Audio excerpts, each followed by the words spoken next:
আপনাকে দেখানোর চেষ্টা করি। এটাতে কিন্তু আমি ট্যাঙ্কির মুখটি খুলে নিই। আমি ট্যাঙ্কির মুখটি খুলে নিয়ে যদি দেখাই যে প্রতিটাই বাইকের কিন্তু এখন ট্যাঙ্কিতে মরিচা আসে। এটাতেও যে আপনারা দেখানোর জন্য আপনাদেরকে দেখানোর জন্য যে চেষ্টা করলাম, যেটাতে কিন্তু ট্যাঙ্কিতে একটু ময়লা জমেছে। আর ময়লা জমার কারণে এই বাইকের কার্বোরেটরে ময়লা জমে। আর কার্বোরেটর ময়লা জমার ফলে কার্বোরেটরটি ঘন ঘন ওভারফ্লো করে। এখন ম্যাক্সিমাম বাইকের কিন্তু এই কার্বোরেটরে ওভারফ্লোর সমস্যা।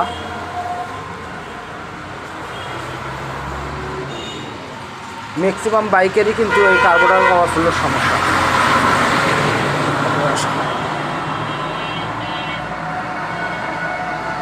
আমরা যে বিষয়টি খেয়াল করব সেটা হচ্ছে ইঞ্জিন অয়েল পরিবর্তনের সঙ্গে সঙ্গে আমরা কার্বোরেটরটি ড্রেন করে আমরা অবশিষ্ট তেলটা ফেলে দেব। তাহলে এই সমস্যার থেকে অনেকটাই সমাধান পাওয়া যাবে।